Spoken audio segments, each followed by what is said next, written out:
uphill paddling. In this specific segment, we're going to be observing Daryl going uphill paddling. And that's a technique that all of us use. But all it is really getting up and uphill an extreme section without falling over and with a minimal amount of energy used. Now over here you can see very, very carefully Daryl is adjusting and putting the bike where he wants it to go. Because there's no point in him paddling and the front wheel going where it wants to go, because then he's just going to go into the wrong sections. So you can see here carefully, he keeps the front wheel very, very light most times. In actual fact, it almost creates a wheelie effect and then a bit of a pivot effect. The whole time the front wheel has to be light. And also in this specific technique, you'll notice his bum goes to the back quite a lot. And that is for a specific reason. That's to get traction on the back wheel. Look at that. If you look carefully, you will see his, okay, not there, because all he's doing is lifting it up with his legs over here. But as he goes further, look at that. Bum on the back. And he uses short bursts of throttle, but a controlled throttle. He doesn't just spin. At no stage over here do you actually see any spinning or any point where the tire is just spinning and creating a hole. You know, you get to the point where you realize and you can figure out where your tire is, and if it is spinning or digging a hole, or if you're actually going nowhere. And the whole time Daryl is totally active on the bike. Active on the bike, placing it where he wants it to go. Just watch carefully. Look how he actually angled it there. He almost went in a straight manner and then pulled it to the left. Now he's going uphill, so obviously gravity works for him. So by pulling on the bars to the left, it'll actually pull him to the left-hand side. He aligns the bike. He'll then get to a very, very steep. Now it doesn't look steep on camera, but it's quite a steep part of the incline. And there's a hole just before the rock. So he has to position his legs. Now that's a very, very important point as well.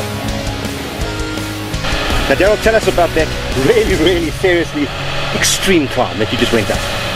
Well, this climb is one of the most technical climbs we've got here, you know, and it's probably the best way to start training for something like an Extreme Enduro or the Roof of Africa. You're going to come and do this stuff, and you're going to fall over like I just did. I took a wrong line, I lost traction, I lost my footing and I fell over. So, you know, if you are falling over, you mustn't feel bad about it. You get back on the bike and you go try it again and you try and find out what you did wrong. 100%. That's extreme. Now those rocks, that's seriously extreme, guys. If you look at this, maybe the cameras don't do justice to it, but it's quite a serious climb, isn't it? And it's very dry. It's loose today. We're about 35 degrees here. The soil is very dry. There's not much traction.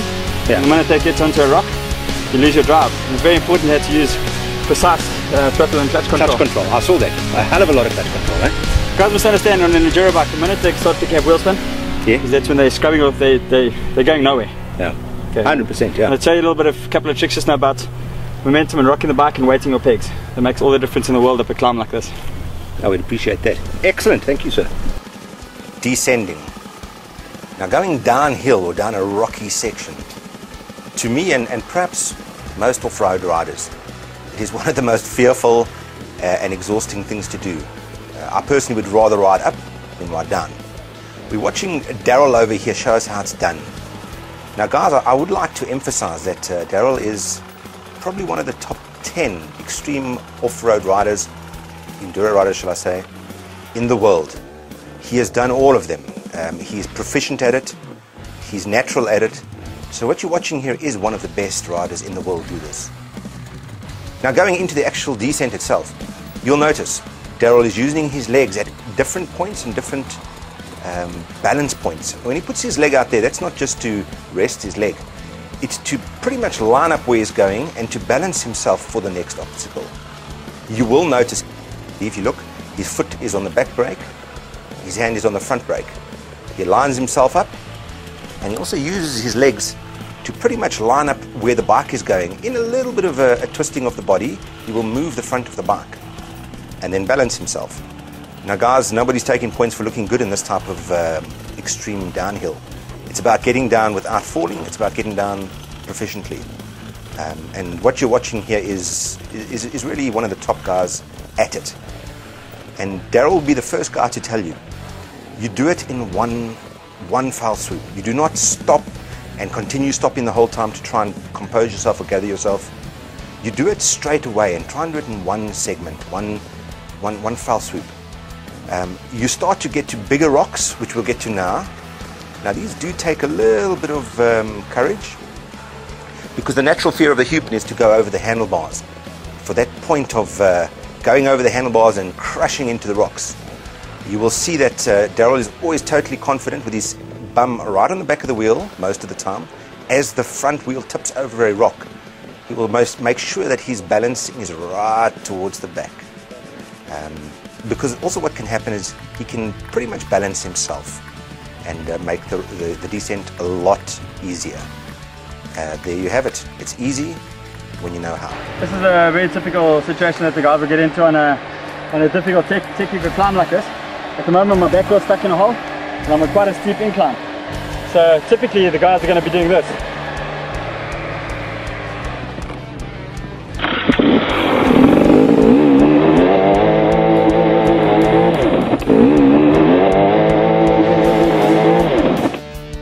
I'm busy spinning my wheel up and I'm not going anywhere, okay? So like that, all you're going to do is you're going to burn your clutch out, you're going to burn your tire out, and you're going to tire yourself out. So there's a very easy solution to that. So what I'm basically going to do is I'm going to put a foot on each rock on either side of the bike, and I'm going to start rocking the bike gently backwards or forwards. And you can see as I start rocking the bike, and every time the wheel hits the rock in front, you'll find that the bike will get traction and it'll want to climb up the rock. When the feeling's right for you, and let the clutch out and you'll see it'll just roll up onto the top of the rock. Very, very simple.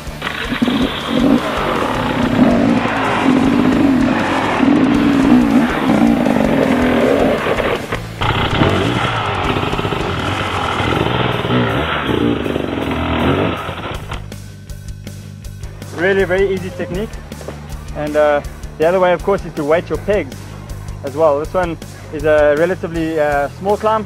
When you get to something a little bit bigger, you're actually going to be putting your weight on your back wheel to get it to bite into the ground and find the traction that you need. Weighting the rear wheel is so vitally important in extreme situations. Daryl's showing us here right now his weight position. You can see a lot of people put their weight towards the front of the bike or the center of the bike. They don't realize that the traction they lose on that rear wheel is vital.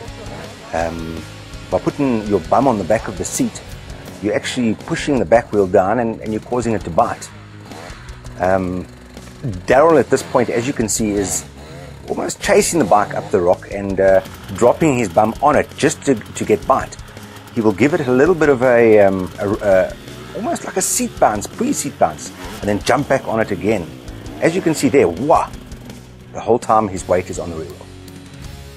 This last climb we just did now was extremely difficult because you can't really see the angle of the gradient of the climb on camera, but as you start lifting your front wheel to get up over the obstacle, you already go past the balance point, which means that you're going to flip over backwards. At that point you're going to try to transfer your weight forward and kind of like lean over the bars, and as soon as your back wheel slams into the rock, it will find a little bit of traction and you'll eventually get up to the top of it. It took me several tries to get it right. It is a very difficult obstacle, one of the most difficult obstacles on this climb. In a lot of our previous teaching segments, we showed you slow climbing and the ability to control the bike. But now we're going to show you another technique, and it's basically climbing at pace.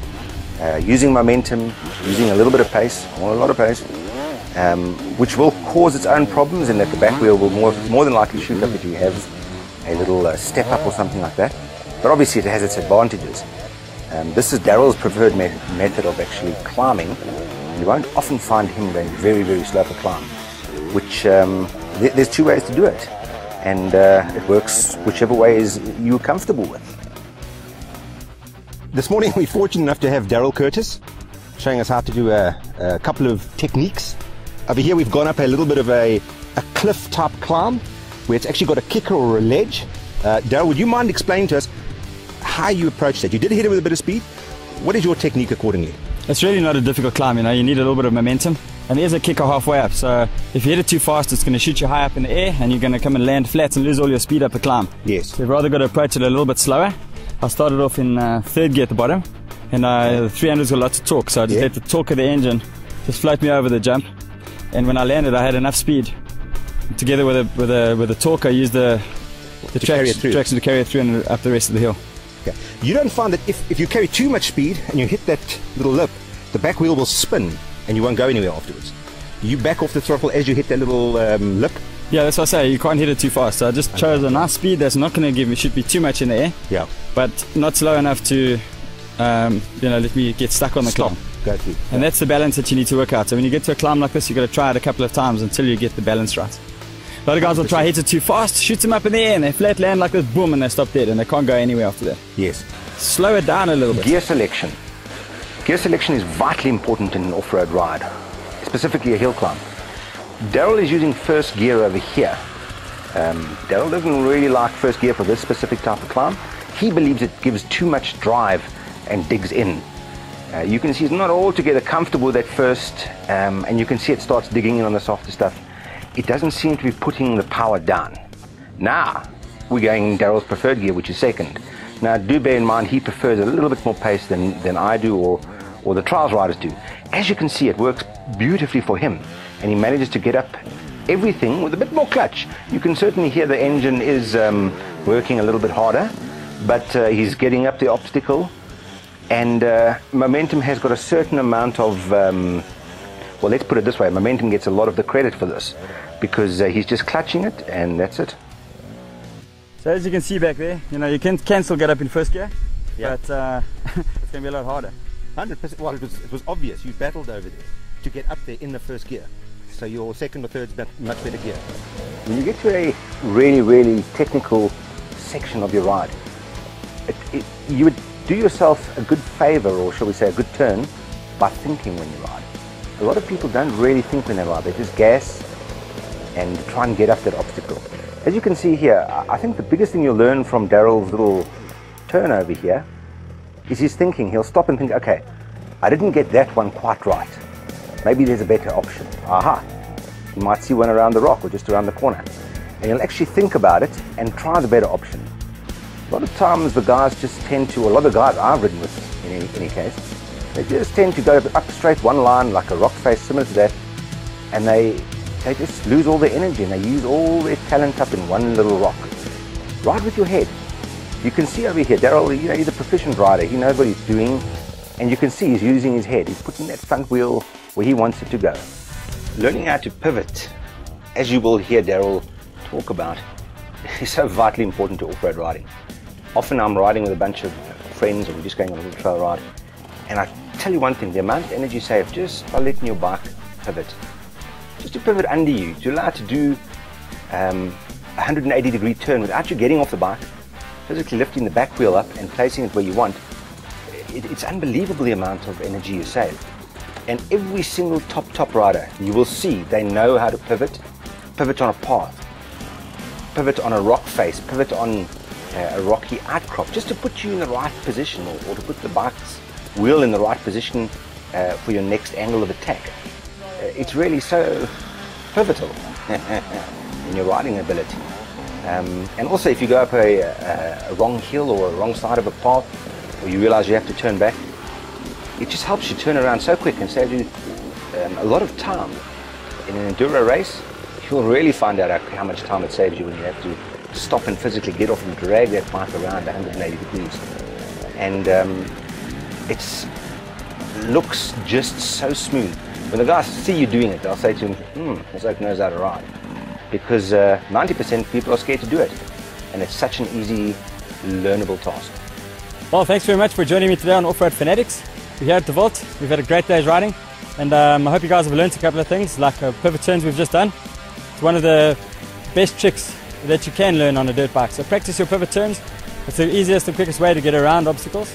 And of course, you go the wrong way on the trail, you can just pick your bike up, pivot it around, and off you go again.